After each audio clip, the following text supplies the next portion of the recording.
Opo, Brad Eli, yung may mga nakatago lang naman, mga properties na nakatago lang sa halip na Nakatago, baka pwede ipautang, ano? baka pwedeng ipautang ninyo. Opo. May mga kapatid naman po talagang mga milyonaryo eh. Milyon-milyon, napakadali lang sa kanila yung bumili ng ganun, halaga eh 10 milyon, 11 milyon. Eh tiyak marami silang nakatagong milyon, kaya nakakabili ng ganun, biglaan. Eh baka po pwede naman nga po, kung ayaw ninyong ibigay, edi ipautang na lang ninyo kay kapatid na Eli. At bibigyan naman yan ng interes. O kung pwede naman, ipautang nyo na lang ng walang interes. O kaya pinakamaganda, ibigay na lang ninyo. Kasi ano nga ba naman ang gagawin mo dyan? Kung pag namatay ka, hindi mo naman papakinabangan yan dito sa lupa eh. Pag namatay ka, maiiwanan mo din yan. Wala naman ka madadala kahit na milyon-milyon pa at bilyonaryo ka man. Wala ka namang madadala kahit 5 dyan eh. Maiiwanan lahat yan pag namatay ang tao. Eh para ano yan? Eh di habang buhay tayo, gamitin natin yan para makagawa ng kabanalan. Unang-una, ang tutulungan natin eh ang sugo ng Diyos. Tiyak na tiyak, sa pagtulong pa lang natin na gagawin sa sugo ng Diyos, maliligtas tayo dahil sabi ng Diyos yun, di ba? Ako'y kaalit ng iyong mga kaalit. Tapos yung mga nagpapala sa iyo, papagpalain ko din. O di pagka tinulungan natin ang sugo, si kapatid na Eli, pagpapala ng Diyos ang aabutin natin.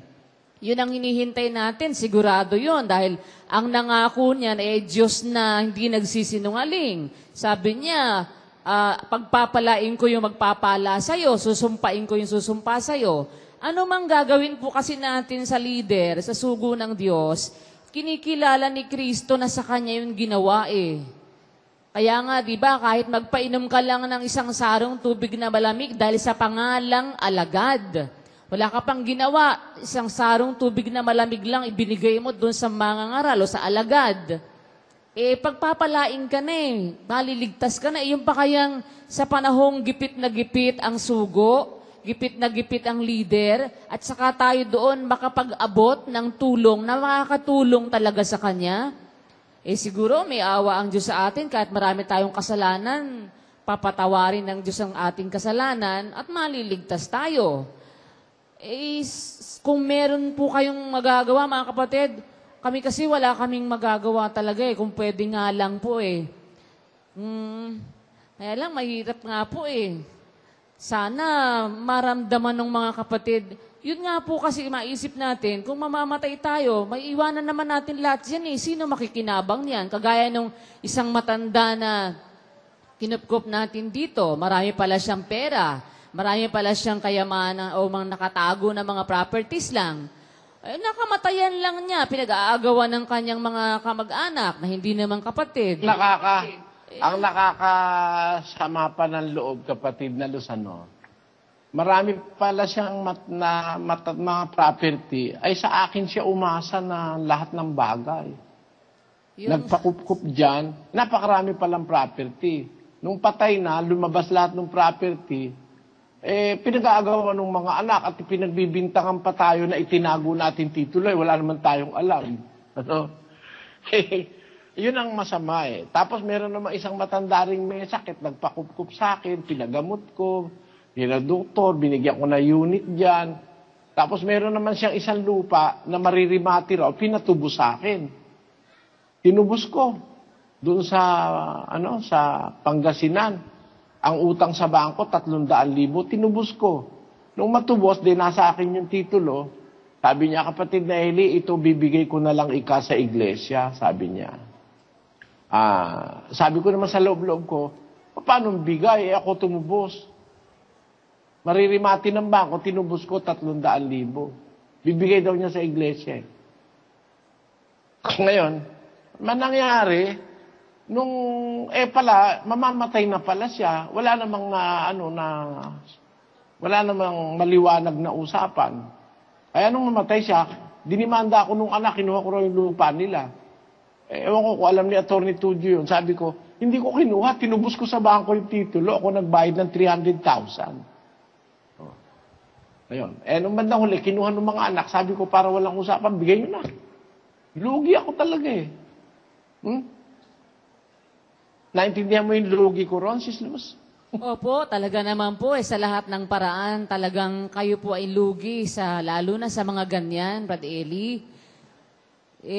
Yun nga, kayo ang tumutustos sa kanila, lahat ng pangangailangan, nakikita naman po namin. Tinutustusan ninyo.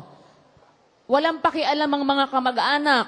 Dito siya kinukupkop, mayroong pagkain, sustento, lahat ng kailangan, gamot, ma-hospital siya, kayo nagpapagamot. Hindi nila pinapakialaman. Wala silang malasakit.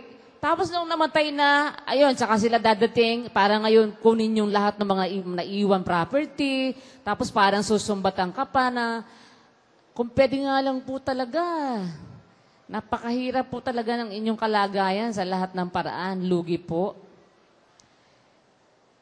Mahirap talagang ipaliwanag yung pagganyang mga sistema na po. Mahirap po, Brad Eli, kasi nararamdaman namin talaga kung sana nga lang ang lahat ng mga kapatid maging wise. Parang yun ang naisip ko nga po sana. Sayang, malaking panghihinayang po sa ibang mga kapatid na alam naman natin na may magagawa naman talaga. Para bang ang gusto nga nilang mangyari, makamatayan na lang nila, masayang yung kanilang property, maiwan na lang ng pagganon. Samantalang, pwedeng i-convert yung teksto nga po ninyo dati, pwede namang yung kayamanan mo sa lupa, i-convert mo sa kayamanan sa langit, na kahit na mamatay ka na, dala-dala mo pa rin yun. Hindi mo siya maiiwanan dito sa lupa. Kumbaga credit sa'yo na mapapakinabangan mo para ka maligtas. I-convert mo lang at ang pinakamadaling makakagawa niyan, yung mga mayaman. Kasi kahit gusto mong mag-abuloy, kahit gusto namin tumulong, kami gusto namin na kung pwedeng makapagbigay kay kapatid na Eli ng malaking tulong para makasuporta nga dyan sa napakaraming pangangailangan. Milyon po talaga, daang milyon po ang ating kailangan na babayaran sa mga satellite. Para sa pagpapalaganap, hindi naman po kay Brad Eli yun hindi naman siyang gagastos nun. Unang-una si kapatid ni Eli, hindi po siya maluho. Napakasimple lang niya kung anong meron siya. Simpleng-simple, mumurahing mga bagay. Hindi po siya maluho dahil kilala ko po siya, kilala po namin siya. Simpleng pagkain lang, konting pagkain, simpleng damit. Ayaw niya magsuot ng mamahalin. Kahit ibili mo pa nga ng mamahalin, ayaw niya isuot yon. Gusto niya yung mga simple lang. Kasi nanghihinayang po siya sa mga ibibili. Gusto niya, lahat yon magamit sa gawain. Kaya alam natin kung tayo yung magbibigay ng tulong sa kanya, hindi naman niya personal na gagamitin yun At saka sa akin, kahit ba personal na niya mas gusto ko nga kung gamitin niya ang personal. Kaso hindi niya gagamitin nga pong personal yon. Lahat yon ibibigay niya sa gawain. Kaya nakakatiyak tayo na lahat ng itutulong natin, gagastusin ni kapatid ni Eli sa gawain. Yung iba, hindi po wise, hindi matalino, mas gusto pa nilang masayang ang kanilang mga properties. Masayang na lang ng pagganon. Na mamamatay na, hindi man, mahirap po, Brad Eli, pero yun nga po ang napapansin ko nga din. Minsan yung iba, matanda na. Matanda na, konti na lang naman ang itatagal sa buhay, pero ayaw pa, kuripot pa pagdating sa iglesia. Pagdating sa iglesia, ayaw niya maglabas ng pera. Pagdating sa ibang mga bagay, simpleng-simple lang yung maglabas siya ng milyon-milyon. Samantalang yun nga, iiwanan lang niya dito. Pag namatay tayo, isipin natin, wala naman tayo mapapakinabangan Lahat yan, sayang lang namang lahat yan kung iyan i-convert natin para magamit sa pangangailangan ng gawain, di mas maganda, hindi masasayang, lalo na kung marami kang mga ari-arian, na kesa nga nandyan lang, hindi naman napapakinabangan. Nakatiwangwang yung lupa mo, napakalaki ng lupa sa mga prime area, yung mga pangunahing mahal talaga ang value ng lupa. Nakatiwangwang lang. Pwede sa halip na nakatiwangwang yan, pwede namang ibenta, gamitin sa gawain. Di ba? Na-convert pa natin sa kaligtasan natin yon. Kung ayaw naman ninyong ibigay nga kay kapatid na Eli, di ipautang na lang ninyo na mababa ang interes. O kaya walang interes. Hindi lang po... Huwag mo na kasi sinasabi yung walang interes is loose. Lalo tuloy ayaw mo pa utang eh. Opo, pero dapat naman talaga kayo, hindi na kayo iniinteresan eh. Kaya lang... Hindi nga, Opo. wala. Kesa mangutang ako sa labas ng malaki interes eh. Yun ang ibig ko lang sabihin sa mga kapatid. At hindi naman ako manunuba eh, kasi nag-iiwan naman ako ng kasulatan. Meron naman pwedeng parang isala sa inyo na makakatiyak kayong babayaran. Something like that. Yun nga ang masama kong, yun ang sama ng aking, yung parang hindi magandang karanasan. Meron lumapit sa akin, pumunta pa rito eh. Pumunta pa rito sa akin, nagpaalam. Ito kayo ka makita si Bradley para matulungan ko siya. Di nakapunta naman dito, pumayag ako. Ayoko nga kasi pumunta rito yung mga ibang tao nung araw dahil alam ko namang sinasurveillance ako. Kaya sabi ko, ayoko magpakita kung saan ako nakatira, ganun. Kasi sinasurveillance ako ng iglesia ni Manalo. Baka ako may mga tik-tik. Meron akong pinapunta rito, tutulong daw siya. O then, nag-usap kami. Pero hindi niya raw bibigay, papautang niya lang. Sige ka ako kapatid, okay lang. May isasanla ako sa yung lupa, sabi ko. Papautangin niya raw ako ng 50 million. O nagkita kami rito. 50 million, papautang niya sa akin. Pesos lang naman yun, Sis Luz. Sa dollar, $1 million lang yun. Bandang huli, lumabo ng lumabo eh. Ngayon malabo pa sa sa Neptune. Hindi ko na kasi sinama yung Pluto eh. Na-demote ang Pluto eh. Hindi na siya planet ngayon eh. Malabo pa sa Neptune. Sabi ko sa loob-loob ko, pagka ganun lahat ng kausap mo, maluloko ka. Nung una siya kausap ko, bandang huli, mga anak daw ayaw daw. Papa, sabi ko sa loob-loob ko, meron bang gano'n ng anak mo nagdidesisyon sa'yo? Aming sa loob-loob ko, bahala siya. Yung sinabi niya, hindi niya tinupad, okay lang. Kaya lang, mananagot siya sa Diyos noon. Dahil, parang ayoko naman kasi, hindi naman ako nakikipaglukuhan alam niyo mga kapatid, ako ayoko makipaglukuhan, hindi ako nakikipaglukuhan, hindi ako nakikipagbiruan. Nakikita nyo naman, hindi naman biro eh. Nakikita nyo naman rin resulta eh. Di ba? Kaya nga nung may nag-text sa akin, Radeli, bakit po kailangan pong i-translate ang panalangin sa pasalamat, ta-translate sa English, ta-translate sa Kastila, ta-translate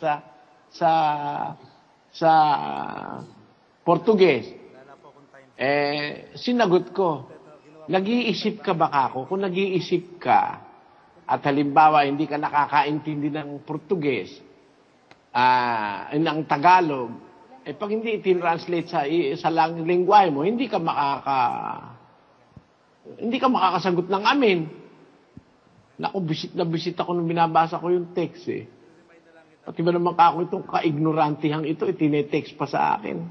Ba't daw kailangan pang i-translate sa Kastila at Portuguese? Kasi yung nakaipon tao ron, may Portuguese, may Kastila, may English. Hindi naman maintindihan. Tagalog yung panalangin.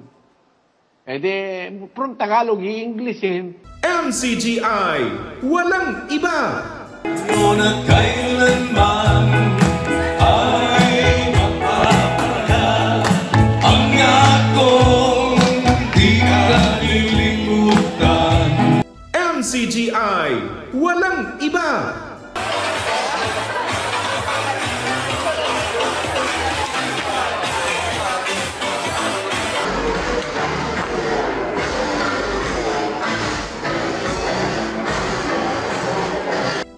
MCGI, walang iba. MCGI, walang iba.